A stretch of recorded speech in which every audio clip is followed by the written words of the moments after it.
कोणी की भुलली नारी विकिता गोरस घ्यावणे हरी थोडा गेल्या देखिला डोळा बैसला मनी तोची वदनी उच्चारे प्रस्तुत अभंग तुकोबरायांचा असून या अभंगातून तुकोबराय गवळणीची अवस्था वर्णन करतात। विठ्ठल विठ्ठल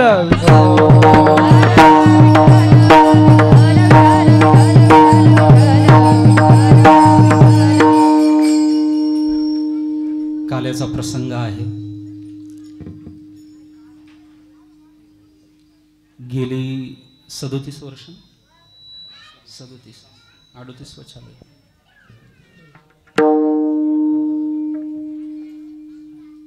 38 सुरुवात व्हायचे दिवस म्हणजे आजचा दिवस।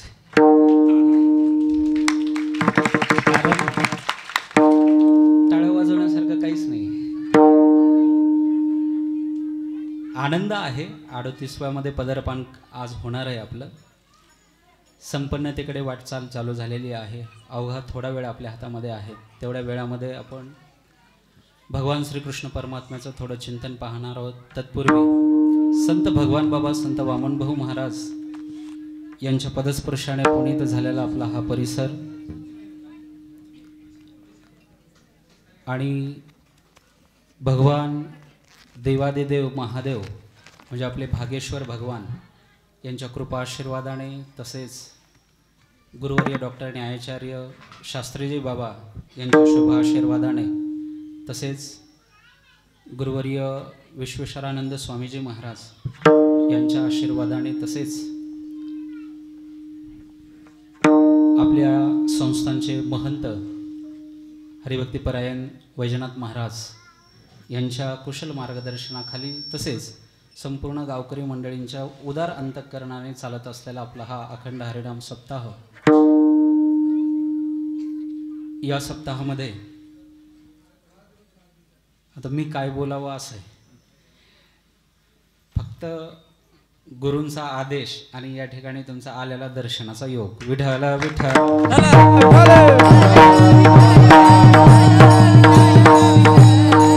आपल्या या सप्ताहामध्ये गेली 7 दिवस सगळेजण तुम्ही पाहिलेला आहे। शिवमहापुराण कथा या ठिकाणी संपन्न झाली, तसेच पारायण प्रवचन गाथा भजन हरिपाठ गेली 7 दिवस आनंद घेत घेत ज्यांच्या सहकार्याने हा संपूर्ण सप्ताह संपन्नतेच्या दिशेने वाटचाल करीत आहे ते म्हणजे आमची हरिभक्तीपरायण महाराज मंडळी यांच्या सहकार्याने। तसेच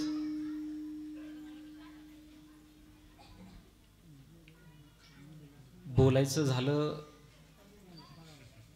तर काला आहे आणि काल्याच्या दिवशी बोलणं म्हणजे सगळं मर्यादेमध्ये असतं। एरवीचे कीर्तन आता बाबा समोर बसलेले, एरवीचे कीर्तन तुम्ही काही सांगितलं तर चालतं, पण काला वर्णन असं केलेलं आहे। तुकोबराय नवे नवे वारकरी संप्रदायामध्ये माऊली ज्ञानोबारायांच्या काळापासून आस्था गायत जेवढी संत परंपरा उदयाला आलेली आहे, वारकरी संप्रदायामध्ये कोणताही कार्यक्रम असो, 1 दिवसीय कार्यक्रम असो, 3 दिवसीय असो, 7 दिवसीय असो, सप्ताह असो, नाही तर 15 दिवसाचा सप्ताह करा, वारकरी संप्रदायामध्ये त्या कार्यक्रमाची सांगता ही काल्याने होते। त्याचं कारण वाडवडिलांनी घालून दिलेली आपली परंपरा एक, आणि भागवत धर्मामध्ये असं वर्णन आलेलं आहे की फक्त भगवान श्रीकृष्ण परमात्म्यानेच काला केलेला आहे। इतर देवतांचे अवतार झाले पण काला करणारे फक्त भगवान श्रीकृष्ण, म्हणून भगवान श्रीकृष्णाने केलेला काला वारकरी संप्रदायाने उचलला म्हणजे भगवान श्रीकृष्ण परमात्म्याचं अनुकरण वारकरी संप्रदायाने केलं। तोच काला आज वारकरी संप्रदायामध्ये प्रत्येक गावागावामध्ये प्रत्येक वाडीवर वस्तीवर जिथे पाहाल तिथे तुम्हाला काल्याच्या प्रसंगातून भगवान श्रीकृष्ण परमात्म्याचा प्रसाद मिळतो आणि तो प्रसाद मिळवायचा दिवस म्हणजे आजचा दिवस आहे।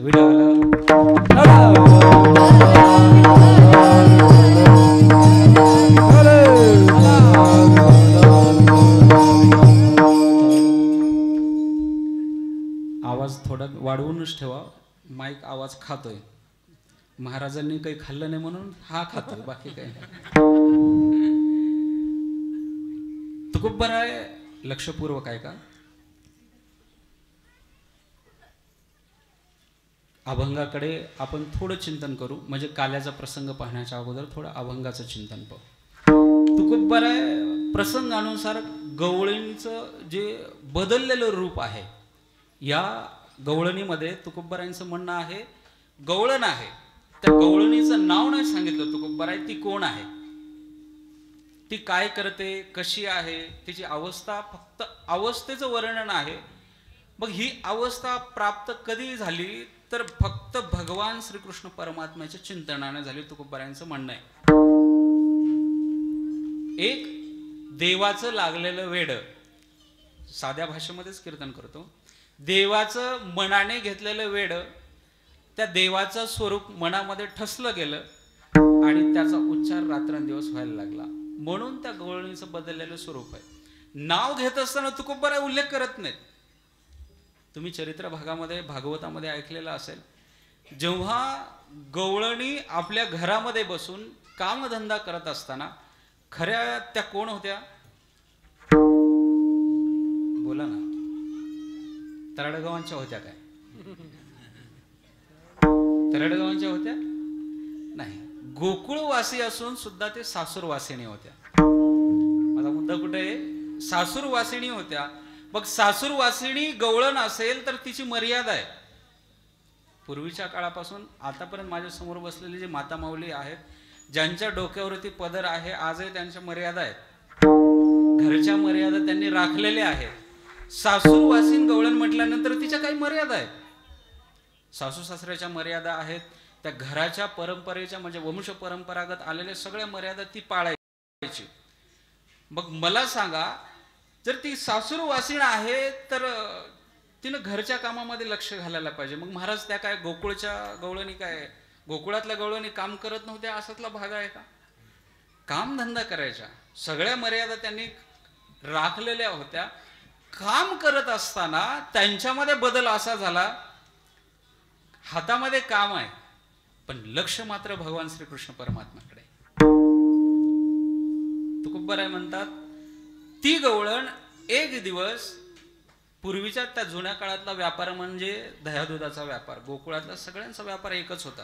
सगळ्यांकडे गोधन होतं, गायी भरपूर होत्या, मुबलक होत्या, म्हणून गायी, अतिरिक्त गायी पाळण्याचा तो काळ, दही दूध मुबलक असल्यामुळे सहज आपण पिकवलेलं सगळं शेतातला माल बाजारपेठेत नेतो, बरोबर, जिथे बाजार भरतो तालुक्याच्या ठिकाणी. त्या काळातलं तालुक्याचं ठिकाण म्हणजे मथुरा. मथुरेमध्ये दही दूध घेऊन जाणारी गवळण, ती गवळण गेली. तुकोबराय म्हणतात, गवळण दही दूध विकण्यासाठी मथुरेमध्ये गेली. जेव्हा मथुरेमध्ये बाजारामध्ये ती डोक्यावरती दही घेतलेलं आहे, दूध घेतलेलं आहे, लोणी आहे, पण विकत असताना ती म्हणते दही घ्या, दूध घ्या, तूप घ्या म्हणत नाही. तिचं म्हणणं होतं पहिल्या चरणात, कोणी एकी भुलली नाही, कोणी एकी भुलली नाही, कोणी एकी भुलली नाही,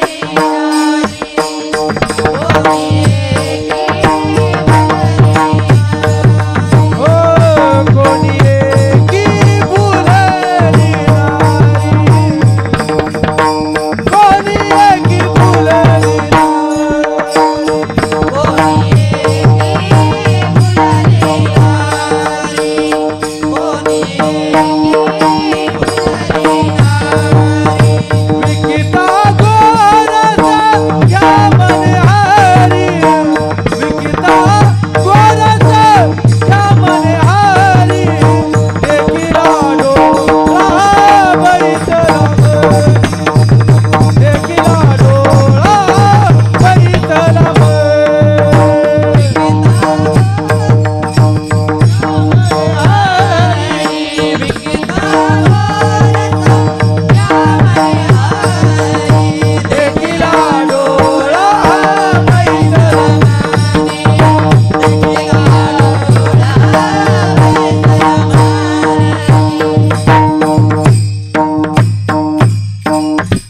तुकोबराय गवळणीचं वर्णन करत असताना तुकोबराय म्हणतात गवळण गेलेली आहे बाजारात, तिचं नाव सांगता येत नाही.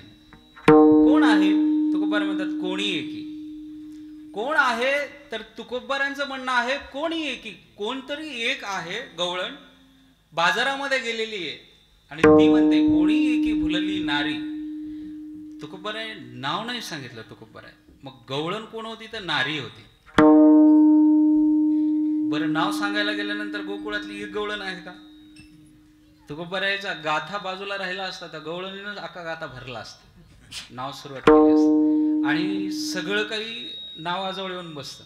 जर नाव नाही घेतलं ना महाराज, आता आम्ही कीर्तनातून मर्यादा येतात म्हणून नाव घेत नाही, नाहीतर कीर्तनामध्ये जर नाव नाही घेतलं ना त्या महाराजाचं कीर्तन कडेला गेलेलं समजायचं. बरोबर खांदेकरी तिथपर्यंत नेऊन पोहोचवतात. आपल्या इथले नाही हा, तुम्ही पुन्हा तुमच्याकडे घ्या. एक नावाजवळ आलेलं आहे. तुकोबराय म्हणतात जर एकीचं नाव घेतलं तर दुसरीला राग येईल म्हणून तुकोबराय अवस्था बदललेल्या गवळणीचं नाव घेत नाहीत. कोणी एकी, कोणतरी एक गवळण आहे मथुरेमध्ये दहीदूध विकण्यासाठी आलेली आहे, पण तिची अवस्था बदलली. विकायला आली दहीदूध, म्हणायला पाहिजे दही घ्या दूध घ्या, पण ती म्हणायला लागली विकिता गोरस घ्या म्हणे. गोरस विकता विकता हरी घ्या म्हणते. गोविंदू घ्या कोणी दामोदरू घ्या तव तव हाजत मथुरे जागे. गोविंद घ्या कोणी दामोदर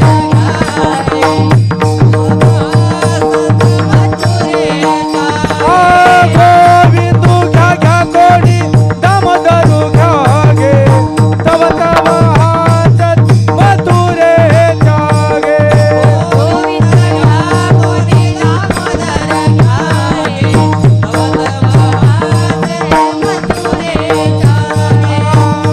गवळणी गोरच गवळणी गोरच मन विचारला दुडीवारी दुडीवारी दुडीवारी दुडी गवळणी आते निघाला. दुडीवर दुडी गवळणी आते निघाला.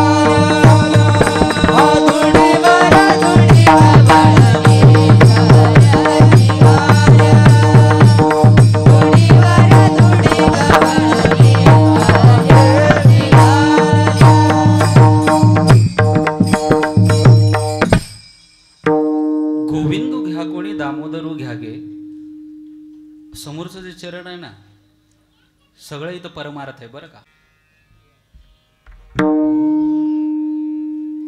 तव तव हसती मथुरे जागे, ती विकायला गेलेली आहे, पण विकत असताना भगवंताला घ्या म्हणते तेव्हा मथुरेतल्या बाया तिला हसतात, तिथल्या स्त्रिया आहेत ना हसतात. तव तव हसती मथुरे जागे, आलेली आहे विकते.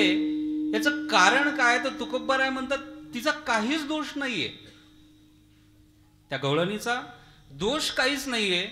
फक्त एक घटना घडली तिच्या जीवनामध्ये, तिने डोळ्याने भगवंताचं रूप पाहिलं, ते मनामध्ये बसलं. अभंगाचं देखिला डोळा बैसला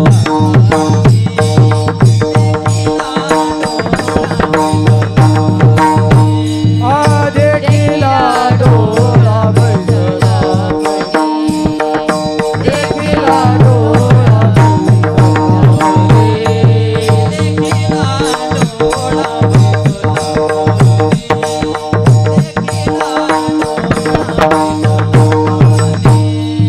देखिला डोळा बैसला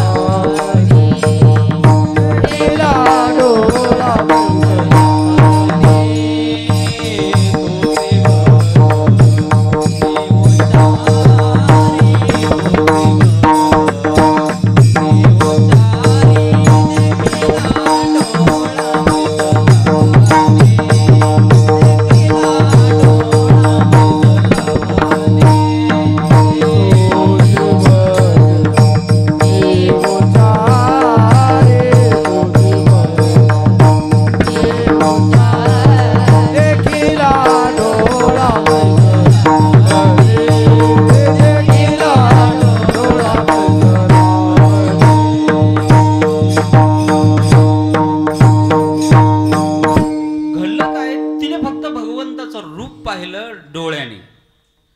देखिला डोळा, डोळ्यांनी पाहिलं, मनामध्ये भरलं. बैसला मनी, आणि मनामध्ये बसल्यामुळे वदनी तोची उच्चारे. जे मनामध्ये बसलेलं आहे, माऊली ज्ञानोबारांची ओवी आहे बरं का. माऊली ज्ञानोबाराय म्हणतात, अंतःकरणाच्या वृत्तीमध्ये एखादी गोष्ट बसली म्हणजे मनामध्ये एखाद्या गोष्टीविषयी आपण काय होतं, एखाद्या गोष्टीची विशेषता महत्व जर कानावर पडायला लागलं ना, त्या गोष्टीविषयी अंतःकरणामध्ये कुतूहलता निर्माण होऊन ती गोष्ट मिळवावी यासाठी माणसाचे प्रयत्न चालू होतात. मग जेव्हा प्रयत्न चालू होतात तेव्हा माणूस रात्रंदिवस त्याच्या मुखात तीच गोष्ट असते. पटलं नाही ना, पटवून देतो. जाहिरात म्हणजे काय असतो बोला. जाहिरात म्हणजे काय असतं, ज्या गोष्टीची गरजच नाहीये अशा गोष्टीविषयी मनामध्ये इच्छा निर्माण करणं म्हणजे जाहिरात आपल्या भाषेत. जी गोष्ट माहितीच नाहीये, आता हे आमचे माता माऊली बसलेले आहेत, आज त्यांचं काल्यापेक्षा शेजारी बसलेल्या माता माऊलींनी कोणत्या प्रकारची साडी घालून आलेली आहे आणि ती किती रुपयाची आहे, तिची क्वालिटी कोणती, कॉटनची आहे का पॉलिस्टरची आहे, बरोबर का नाही. देखिला डोळा, आणि आवडली साडी, आवडली, शेजारीने घालून आलेली साडी असेल 2000ची 5000ची, ती आवडली. बैसला मनी. आता पुढचं काम आपलं या, एवढं बेकार काम आहे महाराज. जोपर्यंत त्यांचं म्हणणं असतं दिवाळीपर्यंत कपाटामध्ये त्या शेजारींच्या अंगावर जी साडी होती ती साडी जोपर्यंत कपाटात येऊन बसत नाही तोपर्यंत त्यांना अर्धी भाकर गोड. बैसला मनी तोची वदनी. गवळणीची अवस्था सुद्धा हीच आहे. गवळणीने फक्त भगवंताचं रूप पाहिलं आणि मनामध्ये भरलं महाराज, तोची वदनी उच्चारे. बोलावा विठ्ठल, तुकोबारांची अवस्था. पहावा करावा जीव भावे. रात्रंदिवस फक्त भगवंताचं नामस्मरण करावं, भगवंतांना आठवावं, एवढंच होतं. कारण त्याचं कारण तुकोबारांचं एक प्रमाण आहे. पूर्वीच्या काळामध्ये ती अवस्था कशी प्राप्त झाली. पूर्वीच्या काळामध्ये माळवदाच्या घरात गावामध्ये आहेत, आपल्या आहेत का नाही मातीचे घर. हा, मातीच्या घराला तो भुंगा आहे ना, भुंगा घर करतो, कुठली तरी एक आळी धरून घेऊन येऊन त्या घरामध्ये टाकतो, वरून लेप लावून घराचं दार बंद करतो. पाहिलंय ना, जुन्या माणसांनी पाहिलं असेल, आत्ताच्या मुलांनी नाही. आत्ताच्या मुलांना ते भुंगा पाहायला वेळ कुठे, यांचाच भुंगा समाप्त होत नाही रात्रीच्या 3 वाजेपर्यंत. यांचाच भुंगा यांना सुधरू देत नाही, तर ती भुंगा, भिंतीवरचा भुंगा कधी बघायचे. तुकोबाराय म्हणतात त्या भुंगाने आळी आणून टाकली त्या घरामध्ये, दार बंद केलं, आत आळी जिवंत आहे. परंतु या भुंग्याचं एकच काम असायचं, दररोज दारावरती यायचा आणि एक विशिष्ट प्रकारचा आवाज करायचा. आतल्या आळीला असं वाटायचं बाहेरून ज्याने आपल्याला पकडून आणलेला आहे तो आता आपल्याला मारायलाच आलेला आहे. रात्रंदिवस त्या भुंग्याचं काम दारावरती येऊन नुसतं विशिष्ट प्रकारचा आवाज करणं. आतल्या आळीने बाहेरच्या भुंग्याचं चिंतन करता करता करता तुकोबाराय म्हणतात एक दिवस असा आला की जे आत असलेली आळी बाहेरच्या भुंग्याचं चिंतन केल्यामुळे भुंग्याचं स्वरूप तिला मिळतं. तुका म्हणे आळी जिवे नुरेची वेगळी.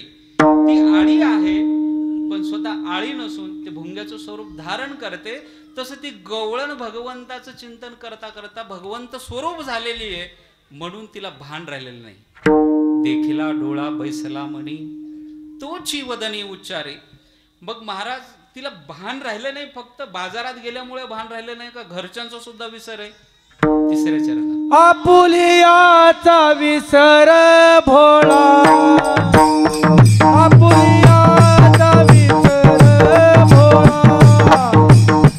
आपुलियाचा विसर भोळा, आपुलियाचा विसर भोळा, आपुलियाचा विसर भोळा, आपुलियाचा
माझ्या दुधाचा पडलेला नाही, आपुलियाचा विसर भोळा गोविंद कळा कौतुक. एवढं सुंदर प्रमाण आहे.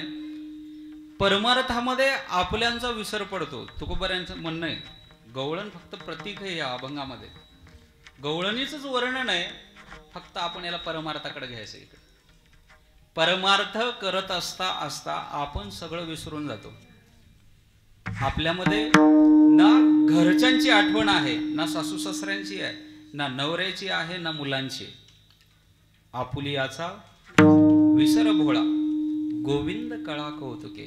परिणाम आहे गोविंद कळा. गोविंदाची कळा अंगाला आल्यामुळे गोविंद कळा. मग काय पुढचं कौतुक आहे? काय कौतुक आहे? काहीच नाही. फक्त भगवान श्रीकृष्ण परमात्मा रात्रंदिवस डोळ्यासमोर दिसावेत. म्हणून तर गवळणी त्या यशोदेच्या अंगणामध्ये निमित्त करून जायच्या. पुढे पाहायचंच आहे आपल्याला. निमित्त करून जायच्या, फक्त भगवंताचं रूप समोर दिसलं पाहिजे. ती कळा, भगवंताची कळा म्हणजे ही कळा नाही बरं का व्यवहारातली, हा, नाही तर तुम्ही अर्थ इकडचं तिकडे कराल. ती कळा, भगवंताची छटा डोळ्यामध्ये बसली पाहिजे, एवढंच त्या गवळणीची तळमळ होते. मग महाराज, आम्ही परमार्थ करतो, आमचा परमार्थ चालू आहे, रात्रंदिवस आम्ही परमार्थामध्ये आलो. जाऊ द्या, सप्ताह सुरुवात झाला आणि सप्ताहामध्ये जर थोडं काम करायला लागलो, काहीच नाही, पकवाजवाल्याला थोडे म्हणजे मृदंगाचार्यांना थोडी कणिक आणून देणं, पाणी आणून देणं, माईक स्टँड उचलणं, एवढं जरी करायला लागलं की लोक नावं ठेवतात. माळा घालायचं लांब आहे बरं का. हा, माळा घालण्यापर्यंत आणखी आलो नाही. आणि काही माणसं तर घाबरून लांब बसतात. कीर्तन सुरू झालं, कीर्तनकार एकदा गादीवरती आला की माणसं लांब लांब जातात. त्यांना काय भीती वाटते काय माहिती. त्यांना वाटतं जवळ जर बसलं तर महाराज माळाच घालतात का काय. परमार्थामध्ये आल्यानंतर नावं ठेवतात, हा आपला प्रॉब्लेम नाहीये. त्या गवळण सुद्धा म्हणते की लोक हसतात, पण माझी अवस्था अशी बदललेली आहे की माझं तिकडे कान सुद्धा नाहीत शेवटचे. तुका माने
परमार्थाला लागलात ना लोक हसतात.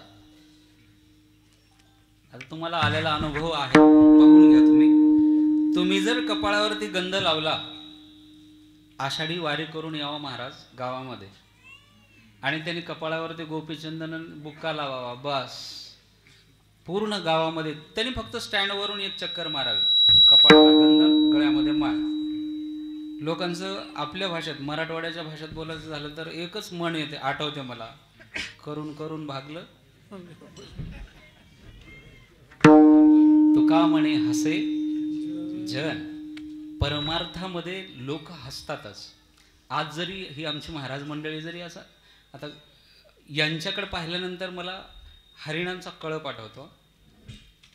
हरिणांचा कळप, प्रमाणे ओ विठ्ठल विठ्ठल काहीही येऊ, त्यांचे पाय स्थिर नाही आहेत. आणि हरिण कधी स्थिर नसतं. चंचलता त्यांच्या पायामध्ये. आणि असं जर आम्ही नाचायला लागलो कीर्तनामध्ये, वारकरी संप्रदायामध्ये म्हटलेलंच आहे, तरणा भाग्यवंत नटे हरी कीर्तनात. आणि आमच्यासारखी जर तरुण माणसं जर नाचायला लागली की अगोदर धोतर पाहिले की लोक म्हणतात याला काय दुसरं क्षेत्र भेटलं नाही काय. पहिलं असतं, आता महाराजांच्या अंगावर धोतर.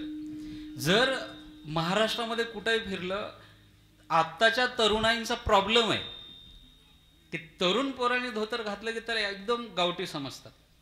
त्या धोत्रामध्ये त्याचं शिक्षण किती झालंय, त्याच्याकडे डिग्र्या किती आहेत, त्याचं ज्ञान किती आहे, याच्याकडे लक्ष नाही राहत. तुका म्हणे हसे जन. ती गवळण म्हणते मी गेलीये मथुरेमध्ये, विकते दूध. तुकोबारांचं वर्णन आहे, दूध विकणारी आहे, पण लक्ष भगवंताकडे असल्यामुळे विकिता गोरस घ्या म्हणे हरी म्हणत असताना ती गवळण म्हणते तुका म्हणे हसे जन. हसते, माझे कान सुद्धा नाहीत. याती कुळ माझे गेले हरपवणी, श्रीरंगा वाचोणी. पूर्ण गवळण पाहून घ्या, किती हो शिकवाल मज वेळोवेळा. मी रतलीये, एवढा शब्द आहे रतलीये. म्हणजे अंतःकरण वृत्ती सह संसारात असताना सुद्धा भगवंतामध्ये एकरूप झालेली गवळण म्हणते नाही कानत ये विठोबा रखुमाई.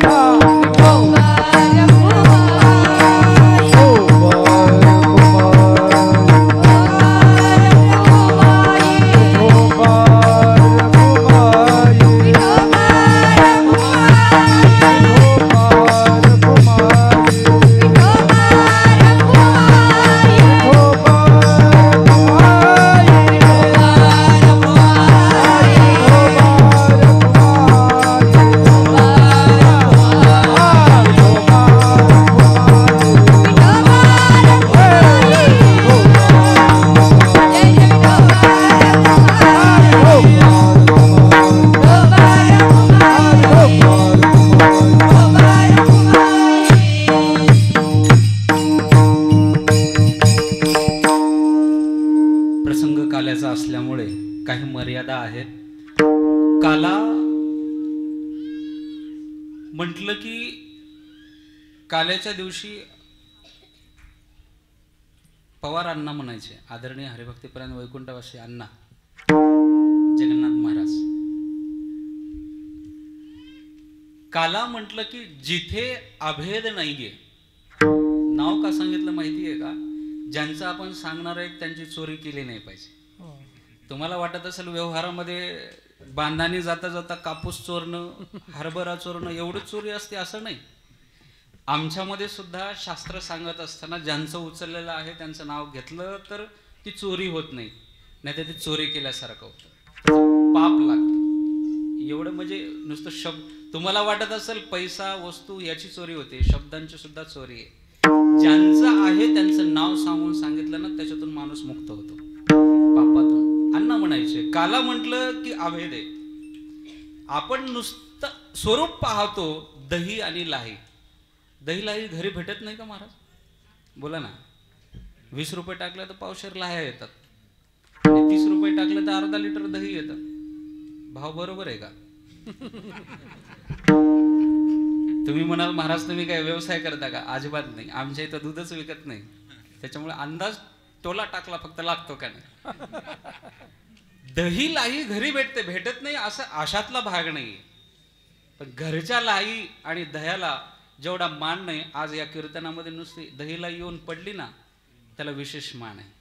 आणि जेव्हा ते एक रूप होते त्याचं नाव आहे काला, त्याचं नाव आहे अभेद. जीव आणि शिवाचं एक रूपता म्हणजे काला. आजच्या सप्ताहाची सांगता म्हणजे काला.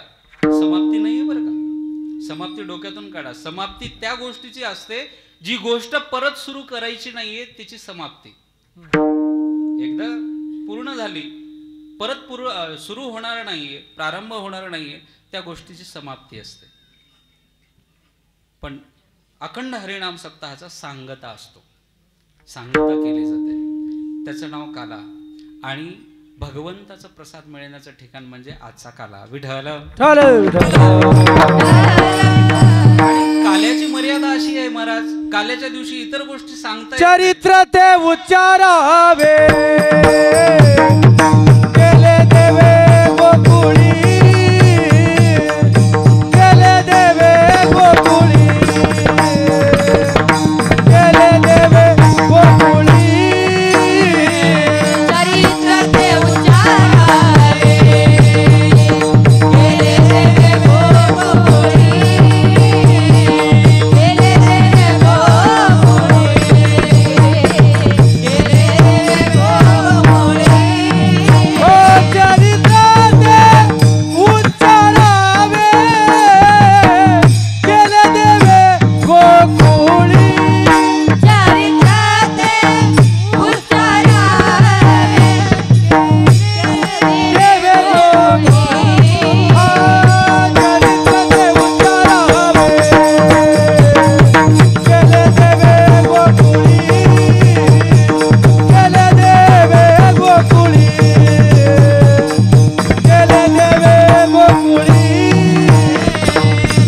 चरित्र ते उच्चारावे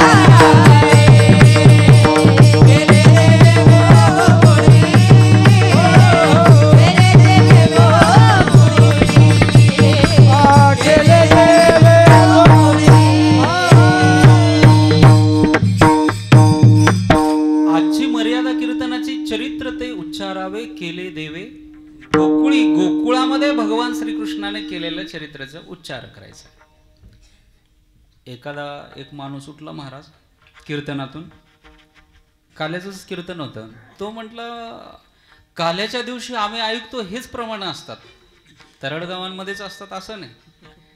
पूर्ण महाराष्ट्रामध्ये जिथे काला असेल तिथं हाच एवढं एकच प्रमाण असतं. चरित्र ते उच्चारावे केले देवे गोकुळी. मग गोकुळामध्ये भगवान कृष्णाने केलेलं चरित्र उच्चारावं, मग महाराज आचरण का करू नये? त्याने विचारलेला प्रश्न आहे. तो काय म्हटला, चरित्र उच्चारण करावं, आचरण का करू नये? त्याला म्हटलं बाबा जेवढं सांगितलंय ना संतांनी तेवढंच करायचं, जास्त डोकं लावायचं नाही. म्हणे महाराज असं कुठं असतं का? आता बदललेलं जग आहे, अपडेटेड, सगळे काही अपडेटेड आहे. मग बदललेल्या 21व्या शतकामध्ये संतांनी सांगितलं म्हणून चरित्र उच्चारणच करावं, आचरण का करू नये? मी म्हटलं आता तुझ्या डोक्याला माझं डोकं लागू शकत नाही. म्हणे तरी पण काहीतरी सांगा, काहीतरी मार्ग असेल. मी म्हटलं एक मार्ग आहे बाबा, तुला करता आलं तर बघ. तुला चरित्र आचरण करायचंय ना? तर म्हणे हा. लग्न झालंय का? म्हणे हा लग्न झालंय. म्हणे त्याला म्हटलं एक झाले का दोन झालेत? ते म्हणे महाराज एकच झालंय. भगवान श्रीकृष्णाने 16,108 लग्न केले होते. किती? तर फक्त 10 करून दाखव म्हटलं, बाकी काही नाही. हे कसं जमेल? म्हणे पहिलंच लग्न झालेलं आहे आणि दुसरी सोबत आणायची म्हटल्यावर पहिली शांत बसेल का महाराज? मी म्हटलं चरित्र ते उच्चारावे, जास्त बडबड विठ्ठल.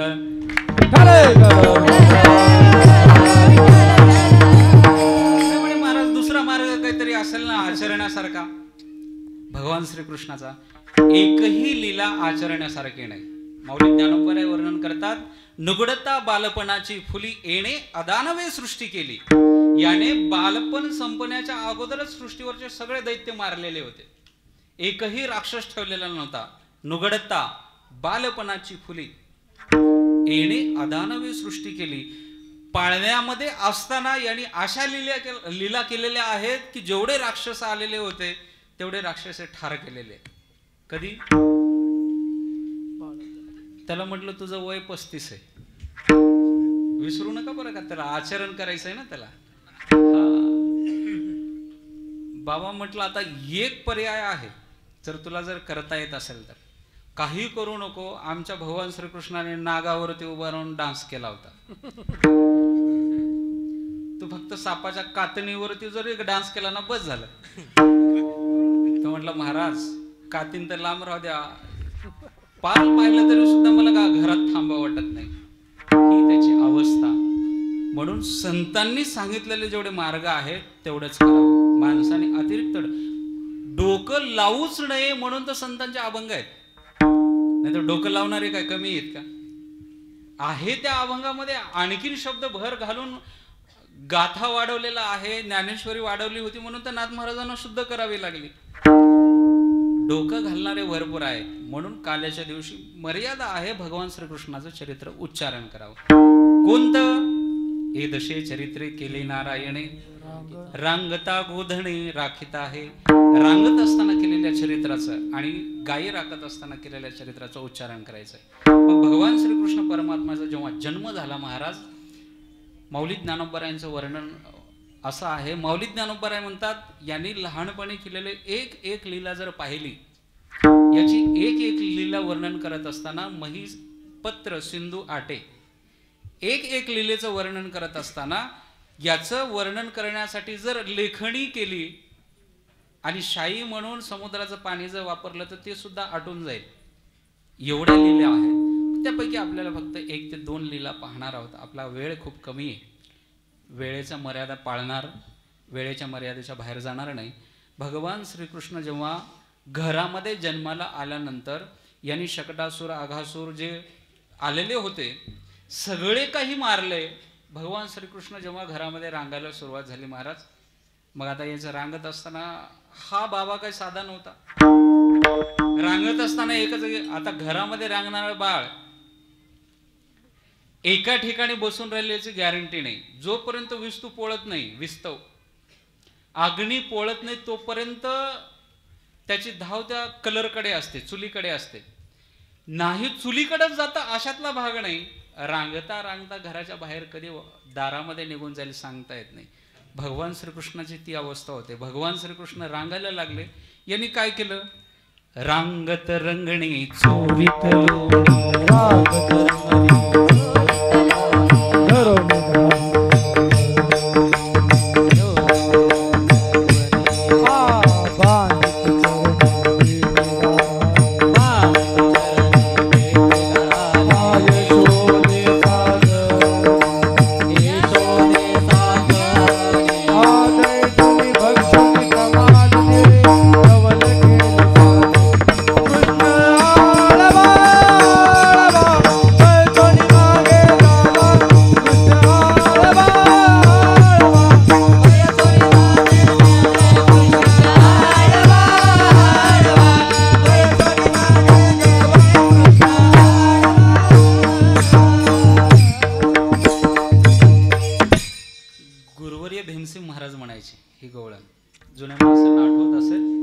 रांगत रंगणी चोरीत लोणी धावणी धरती गवळणी. याची ठेवणच अशी आहे. चांगलं चांगलं मला गायन येत नाही बरं का. तुम्ही भ्रमात पडाल महाराज म्हणायला लागलेत म्हणजे जमतंय का? अजिबात नाही. सत्य वस्तू सांगायला काय हरकत आहे. भीमसेन बाबा म्हणायचे, धावणी धरती गवळणी बांधिती चरणी देते गाण यशोदे साजणी. 6 जणी नाही, काही महाराज लोक म्हणतात 6 जणी, 6 जणी. भगवान श्रीकृष्ण जेव्हा रांगायला लागले, एक एक खोडी चालू झाली महाराज. खोडी करता करता रांगत रंगणी चोरीत लोणी. रांगत असताना भगवान श्रीकृष्णाने लोणी चोरायला सुरुवात केली. दह्याचे दुधाचे डेरे फोडायला सुरुवात केली. ही लीला करता करता यशोदेला सुद्धा आनंद वाटायचा. जर एखादा आपलं बाळ जर खोडकर नसेल ना, आईवडिलाला सुद्धा आनंद होत नाही. आईवडिलाला आनंद तेव्हा होतो जोपर्यंत मुलाची खोडी कानावरती येत नाही तोपर्यंत.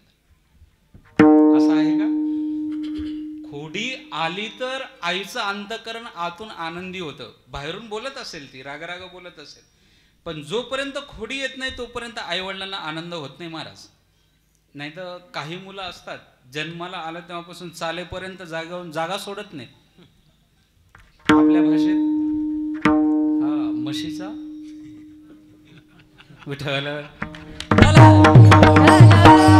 अशा मुलाचं कौतुक वाटत नाही. जो मुलगा खोड्या सुरू करतो, यशोदेचं अंतःकरण भरून यायचं. जेव्हा यशोदा जेव्हा मंथन करण्यासाठी रवी हातामध्ये घेते, डेऱ्यामध्ये दही टाकलेलं असतं, मंथन चालू होतं. दररोजच्या सारखा आवाज येत नाही. आजचा आवाज वेगळा होता. यशोदेच्या लक्षात येत नाही. दररोज मंथन करत असताना घुसळणाचा आवाज एक विशेष प्रकारचा होता. आज वेगळा आहे, काहीतरी आपले पाणी टाकण्यामध्ये बिघाड झालाय म्हणून कोमट पाणी घालते. पूर्वीच्या आता महिला मंडळांना माहिती आहे, जर थंडीच्या दिवसामध्ये जर लोणी काढायचं असेल तर पहाट त्या गार दह्यामध्ये कोमट पाणी घालायचे. घालतात का नाही महाराज? आता ती पद्धतच राहिली नाही म्हणा. आता मिक्सरचं एक बटन फिरवलं की लगेच लोणी वर येतं, आहे का नाही? त्या जारवरती, त्या भांड्यावरती लोणी आपोआप वर येतं. मंथन करत असताना यशोदेच्या लक्षात आलं आजचं मंथनाचा आवाज वेगळा आहे आणि कोमट पाणी घालते, लोणी काही वर येत नाही. यशोदेच्या लक्षात आलं काहीतरी बिघाड झालाय म्हणून यशोदा असं सहज डेऱ्यामध्ये हात घालते. जसं हात घालते तसं ते भगवान श्रीकृष्णाचं बाळसं डोक्याला लागतं आणि ते कृष्णाला बाहेर काढते. अरे कृष्णा, सोड रवीचा हात हरिर करू दे मळतला, काळा करू दे मळतला. सोड रवीचा हात हरिर करू दे मळतला, काळा करू दे मळतला.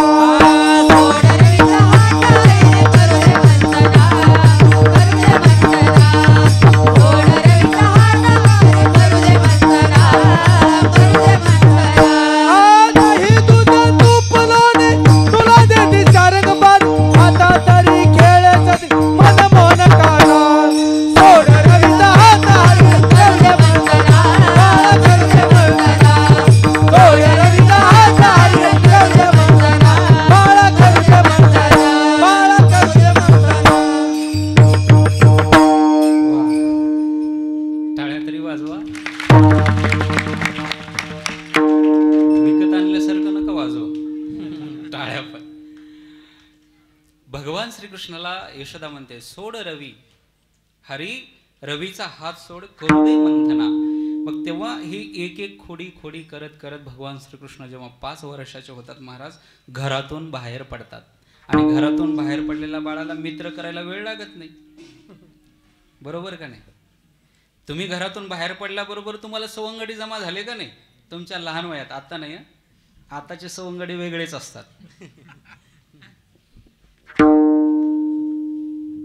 भगवान श्रीकृष्ण घराच्या बाहेर पडले, सवंगडी निर्माण झाले. वेड्या वाकुड्या वरजा पेंद्या सुदामा.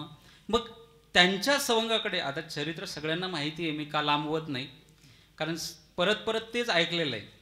सवंगड्याकडे पाहिल्यानंतर भगवान श्रीकृष्णांना वाटलं मी तंदुरुस्त असताना माझी सवंगडी कस काय? मग तिथे वर्णन आलेलं आहे, दही दूध सगळं मथुरेला विकायला जायचं. मग तुका म्हणे घरी ताकाचे सरोवर. भगवान श्रीकृष्णाला उत्तर देत असताना सवंगडी म्हणतात, देवा आमच्या घरामध्ये दही दूध तूप लोणी मुबलक आहे, पण खायला आई देत नाही. ते दही दूध सगळं मथुरेला जातं, घरी ताकाचे सरोवर. घरी ताक खायला मिळतं म्हणून आमची तब्येती अशी आहे. भगवान श्रीकृष्णाने सांगितलं इथून पुढे तुम्ही आता माझ्यासोबत राहायचं. याल तरी या रे लागे अवघे माझ्या मागे मागे, आजी देतो पोटभरी. जोपर्यंत तुम्ही पुरे म्हणणार नाहीत तोवरी. असं नाहीये की घरी जेवायला बोलवलं आणि तूप झाकून ठेवलं, अशातला पद्धत नाही. तूप झाकून ठेवतात आणि ते विशेष करून जर लहान मुलाच्या हातात वाढायला गेलं ना महाराज, त्याचा बाप अगोदर म्हणतो पिंट्या तू तुपाचं राहू दे, मीठ वाढ. असं नाही, आजी देतो पोट भरी पुरे म्हणाल तोवरी. जोपर्यंत तुम्ही पुरे म्हणणार नाहीत. फक्त अट टाकली, हळूहळू चला, कोणी कोणाशी न बोला. भगवान श्रीकृष्णाने सांगितल्याप्रमाणे सगळेजण तयार झाले. एक एक खोडी तयार. आता चोरी व्हायला लागली. जशी जशी चोरी व्हायला लागली, पहिली आली धावत. याने काही केली ग मात. काय केलं भगवान श्रीकृष्णाने? जिथे दूध गाई बांधलेला गोठा होता त्या गाई सगळ्या सोडल्या महाराज, आणि गाईच्या जागी वेगळाच आवाज आला इकडं. काय बांधलं होतं? गाढव, बैल बांधलेले होते. आणि जेव्हा गवळणी दुग्ध दोहन करण्यासाठी गेल्या, सकाळी पहाटे पहाटे अंधारामध्ये दिसत नव्हतं. दूध काढण्यासाठी जेव्हा बसल्या महाराज, दूध काही भांड्यामध्ये भरलं गेलं नाही, गवळणीचे दात पडले. लक्षात आलं हे फक्त कार्यक्रम नंदाचा कार्ड करू शकतो, इतर कोणी. एक एक खोडी नंदाच्या अंगणामध्ये यायला लागली. तिसरी आली ग धावणी याने ग बाई काय केली करणी परतीची दाढी माझी वेणी दोन्ही गाठ बाळोनी गाठ बाई कोणाची सुटे ना यशोदे बाळ तुझा काना कोठावर वाजू दे गाणं यशोदे बाळ तुझा काना कोठावर वाजू दे तिसरी आली धावणी याने ग बाई काय केली करणी. एक एक खोडी यशोदेच्या कानावरती येऊन धडकायला लागले महाराज. आता ती लीला आपण पाहिलेली आहे मागच्या काल्याच्या कीर्तनामध्ये. पुन्हा जर मी सांगितलं तर पुन्हा म्हणाल महाराज तीच कॅसेट वापरतात काय. पतीची दाढी माझी वेणी एक एक खोडी ऐकता ऐकता यशोदे नयने आले पाणी. भगवान किती खोड्या ऐकावेत आपल्या मुलाच्या, किती खोड्या ऐकावेत. दररोज खोड्या येतात. यशोदेच्या डोळ्यातून पाणी यायला लागलं. कृष्णा खोड्या दे टाकोणी. कृष्णा आता तुझ्या खोड्या ऐकण्या सहन होण्यासारख्या नाहीयेत. दररोज दारावरती कोणीतरी शुभ समाचार घेऊन यायला पाहिजे, तसं होत नाही. तुझ्या खोड्या ऐकायला मिळतात. म्हणून एक गवळण कंटाळून गोकुळ सोडून निघून जायला तयार झाली. आमचं सगळं गोकुळ आम्ही सोडून निघून जातो. आता गोकुळामध्ये आम्ही राहणार नाहीत म्हणून एका गोपाने निर्णय केला. बैलगाडीमध्ये सगळं सामान भरलं महाराज. सगळं संसाराला जे लागतंय ते गोकुळ सोडून निघून जायला निघाले. वाटेमध्ये चालत असताना भाद्रपद महिना होता. वरून असं तप्त ऊन पडलेलं आणि त्या गवळणीला तहान लागली. कृष्णाला कळालं आपल्या खोड्याला कंटाळून एक गावकरी गाव सोडून जात आहेत. मग कृष्णाला माहिती आहे यांना गाव सोडू द्यायचं नाही. हा बाबा खोड्या टाकला तर हा बाबा कसला, खोडी जर सोडून दिली तर हा कृष्ण कसला, खट्याळ कसला. म्हणून कृष्णाने डोकं लावलं की याला गावाच्या बाहेर जाऊ द्यायचं नाही. तहान लागली म्हणून नवऱ्याला गवळण म्हणते आता खूप घसा कोरडा पडलेला आहे, तुम्ही काय करा, कुठेतरी तळ पाहून बैलगाडी थांबवा आणि तळ्यावरती पाणी घेऊन या. म्हणून पूर्वीच्या काळामध्ये ते भोपळं असायचं बघा, भोपळं, काशी भोपळ्याचं. ते काशी भोपळं पण नाहीये, ते वेगळंच भोपळं असतं. हा खालून गोलाकार, त्याच्यामध्ये पाणी ठेवायचे, कावडीचं पाणी. मग ते भोपळ्या घेऊन तो नवरा पाणी आणण्यासाठी जातो तळ्यावरती. जसं तळ्यावरती जातो तेवढ्यातच हा बाबा त्या पतीचं रूप घेऊन भोपळ्यामध्ये पाणी घेऊन गाडीजवळ हजर होतो. गवळण म्हणते अहो तुम्ही आत्ता एका क्षणामध्ये आत्ता तळ्याकडे निघून गेलेले होते, एवढ्या लवकर आले कस काय. तो म्हटला म्हणजे भगवान श्रीकृष्ण म्हणाले तळ जवळ होतं म्हणून लवकर आलो. गवळणीला पाणी दिलं, तिनं ओटाआड पाणी टाकलं. महाराज तृप्त झाली आणि ज्या पतीचं रूप घेऊन भगवान श्रीकृष्ण होते ना ते गाडीवरती जाऊन गाडी हाकायला बसले. जसं गाडी हाकायला बसले तेवढ्याच वेळामध्ये हा भोपळं घेऊन पाणी घेऊन आला. सगळ्यात मोठा प्रश्न निर्माण झाला त्या गवळणीचा. गवळण म्हणते मी तर आत्ताच पाणी पिलंय, माझ्या नवऱ्याने पाणी आणलं आणि माझा नवरा गाडीवरती बसलेला आहे. आता हा आलेला मायावी कोण आहे. हा आलेला मायावी कोणतरी सोंगाड्या असावा असं त्या गवळणीला वाटलं. म्हणून गवळण तिच्या खऱ्या नवऱ्याला थांबवते. ए बाबा थांब, तू काय गाडीवरती येऊ नको, मला माहिती आहे तू नंदाचा कारटा आहेस. कोण आहेस, नंदाचा मुलगा आहेस, कृष्ण आहेस. तू मायावी रूप धरून घेऊन आलेला आहे. आणि गाडीवर बसलेला हा बाबा म्हणतो की अगं तो मायावी आहे, कदाचित तुला फसवू शकतो. मी सगळे काही तुझं सांगू शकतो, तू कुठली आहे, तुझं माहेर कोणतं आहे, तुझे पाहुणे कोण आहेत. आता कृष्णाला काय सांगायची गरज पडते का महाराज. चतुर असणारा आहे. त्यांनी सगळा बायोडाटा गवळणीला सांगितला. गवळणीला खरं पटलं की हाच माझा खरा नवरा आहे. खालचा खरा नवरा महाराज त्याची फजिती झाली. तो रडायला आला, गयावया करत होता की अगं मी तुझा खरा नवरा आहे, तो गाडीवर बसलेला कोणतरी मायावी आहे. गवळण प्रश्न निर्माण झाला गवळणीला खरा नवरा कोणता म्हणायचा आहे. गोकुळ सोडून जाणं तर लांब राहिलं महाराज, खरा नवरा ओळखायला आला नाही. गवळणीच्या लक्षात आलं जर आपला खरा नवरा ओळखायचा असेल तर नंद बाबाच्या दरबारात गेल्याशिवाय पर्याय. नंद बाबाच्या दरबारामध्ये आले महाराज दोघही आणि दोघं समोर उभे केले नंदबाबांनी. विचारलं दोघांना, खरा नवरा कोण आहे? हा म्हणायचा खरा नवरा म्हणायचा मी हिचा खरा नवरा आहे. आणि इकडनं कृष्ण म्हणायचा की मी हिचा खरा नवरा आहे. नंदबाबाच्या लक्षात खोडी लक्षात आली. नंदबाबांनी एक डोकं लावलं, एक खेळ घातला. नंदबाबांनी 2 रेषा मारल्या. एक ह्या पोलजवळ रेष होती, एक त्या पोलजवळ रेष होती, खांबाजवळ 2 रेषा. ज्याची जास्त लांब उडी जाईल तो तिचा खरा नवरा. काय म्हटले नंदबाबा? ज्याची जास्त लांब उडी जाईल तो तिचा खरा नवरा. नंदबाबाला माहिती होतं लांब उडी कोणाची जाणार आहे. जो खरा नवरा होता तो बिचारा म्हटला, हातपाय गाळून बसले. तो म्हटला आपल्याला ह्या भानगडीत पडायचं नाही. इथून आपली उडी 2 फूट 3 फूट 4 फूट जाऊ शकते, ह्या खांबापासून त्या खांबापर्यंत. आता हा कृष्ण मायावी असल्यामुळे पहिल्या उडीमध्ये यांनी महाराज तो खांब काय आपल्या त्या दीपमाळेपर्यंत उडी मारली. नंदबाबा म्हणले, अरे कृष्णा तुला शोभत का हे? नवऱ्याचं रूप घेतलंस आणि त्या घोळणीला छेड काढतोय. अशी एक एक खोडी करता करता यशोदा कंटाळलेली होती. आता कृष्णा खोड्या दे टाकून. मग त्या काळातली शाळा म्हणजे काय, गाई गोपाळ घेऊन भगवान श्रीकृष्ण यमुनेच्या तीरावरती निघून गेले. त्या काळातली शाळा यमुनेच्या तीरावरती. मग सवंगड्यांनी आपल्या गायी कुरणामध्ये सोडून दिल्या. कुरणामध्ये सोडून देऊन सवंगड्यांनी खेळ मांडला. अबक दुबक तिबक पोरा त्रिगुण खेळ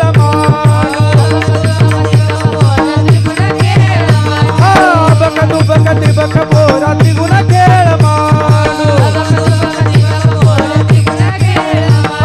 खेळ विटी दांडू पोरा खेळ विटी दांडू खेळ विटी दांडू पोरा खेळ विटी दांडू अब दुबक अबक दुबक तिबक पोरा त्रिगुण खेळ मांडू अबक दुबक तिबक पोरा त्रिगुण खेळ मांडू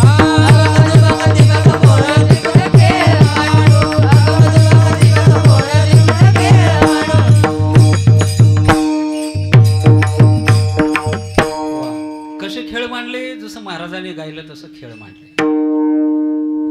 अबक दुबक तिबक पोऱ्या त्रिगुण खेळ मांडू. खेळच एवढे गोड होते. महाराज त्या काळातले भगवान बाबा वामन भाऊ खेळायचे बघा. सुरपारंब्या काय सुरपाट्या काय असतं.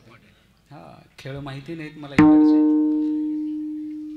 खरंच आहे माहिती नाहीत त्याला काय हसण्यासारखे नाही. हे जुने खेळ माहिती नाहीत. चेंडू फळी हे सगळे जुने खेळ होते. आता खेळ राहिले नाहीत. आताचे खेळ म्हणजे काहीच नाही. एकच खेळ आहे, दे बॉम्ब दे गन, दे गोळी दे बॉम्ब. कोणाचं आहे? आताच्या पोराचं. फक्त 2 बोटावर खेळ आलेत. हे 2 बोट आणि शकल एवढी लढवली महाराज. ते स्क्रीन असते ना वरचा काच, वरच्या काचाला घाम येऊ नये म्हणून. आता ठीक आहे आमच्या महाराजांनी जर पावडर वापरली तर काय हरकत नाही, हाताला घाम येतो. शाईची पुढे पडते ओली झाल्यानंतर, शाई पडते म्हणून पावडर वापरणं ठीक आहे. पण त्या पोराने अशी शक्कल लावलं, डोकं लावलं, त्या स्क्रीनवरती बोटं चालून चालून स्क्रीन खराब होते घामाने. बोटं सटकत नाहीत. त्यांनी आता ते पावडर टाकायला सुरुवात केली. मी पाहिले असे खेळ आले. अबक दुबक दुबक पिरा हुदतू हमामा हुंबरी लगोरी सगळे खेळ सवंगडी खेळून खेळून सवंगडी म्हटले, देवा आता 1 वाजायला फक्त 5 मिनिटं शिल्लक. किती? 5 मिनिटं. बरोबर 5च मिनिटं शिल्लक आहे. आता म्हटले, आता देवा आता काही खेळण्यामध्ये अर्थ नाही. आता काय कीर्तनाचे सुख असंच का? नाही देवा, खांदी भार पोटी भूक, काय खेळायचे सुख. देवा आता खेळण्यामध्ये काही अर्थ नाही. सकाळपासून आपण न्याहारी करून आलेलो होतो, नाश्ता पोहे वगैरे खाऊन आलेलो होतो. आता पोटात भूक लागलेली आहे, प्रसाद ग्रहण करण्याची वेळ आलेली आहे. मग भगवान श्रीकृष्णाने सांगितलं, जेवढ्यांनी सवंगड्यांनी शिदोऱ्या आणलेल्या आहेत आपापल्या शिदोऱ्या एकत्रित करा. भगवान श्रीकृष्णाने सगळ्या शिदोऱ्या एकत्रित केल्या. श्रीमद भागवतामध्ये असं वर्णन आलेलं आहे. भगवान श्रीकृष्ण मध्यभागी उभा राहिलेले आहेत. सगळ्यांच्या शिदोऱ्या एकत्रित काला केलेला आहे. काला वाटण्याच्या अगोदर भगवान श्रीकृष्ण परमात्म्याचं रूप असं होतं. बिभ्रदवेनम जडरपटयोः शृंगवेत्रेच्या कक्षे वामय पानव मसृण कवलम तत्फलानंगुलीषु तिष्ठन्मध्ये स्वपरिसृदे हासेन नर्ववी स्वही. एवढं सुंदर रूप होतं भगवान श्रीकृष्णाचं. भगवान श्रीकृष्ण वाटण्यापूर्वी असं मध्यभागी उभे राहिले, जसं मी घोंगडीवर उभा आहे. मध्यभागी उभे आहेत, सगळ्या बोटामध्ये लोणच्याच्या फोडी दाबलेल्या आहेत. भागवतामध्ये वर्णन आहे आंब्याचं, लिंबाचं, आवळ्याचं, नाही का, मिरचीचं, कशाचं असतं आणखी, बिबिव्याचं असतं का इकडे? अहो हसतात, जे लहान लहान कच्चे बिबिवे असतात ना त्याचं पण लोणचं असतं. बिबिव्याचं विठ्ठल.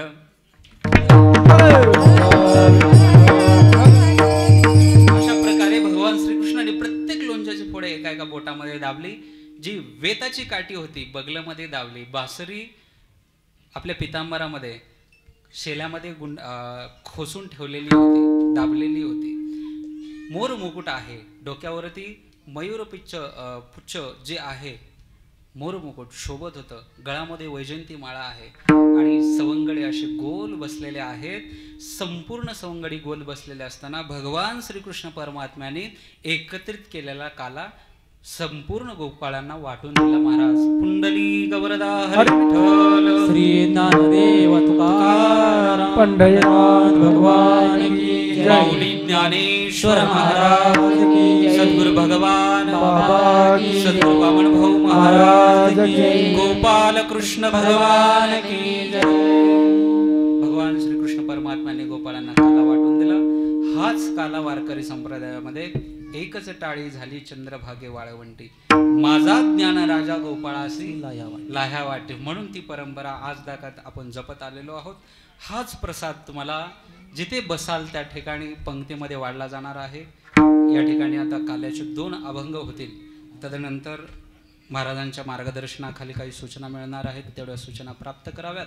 म्हणून झालेली सेवा गोपाल श्रीकृष्णांच्या चरणी अर्पण करतो. भगवान श्री माऊली ज्ञानोबराय, जगद्गुरु तुकोबराय, संत भगवान बाबा, संत वामन भाऊ महाराज, तसेच गुरुवर्य डॉक्टर न्यायाचार्य शास्त्रीजी बाबांच्या चरणावरती अर्पण करतो आणि सेवेला थांबवतो. या ठिकाणी बोलवल्याबद्दल संपूर्ण ग्रामस्थ मंडळी तसेच श्री क्षेत्र भागेश्वर संस्थान तसेच महाराजांचे हरिभक्तीपरायण वैजनाथ महाराज यांचे या ठिकाणी आभार व्यक्त करतो आणि सेवा थांबवतो.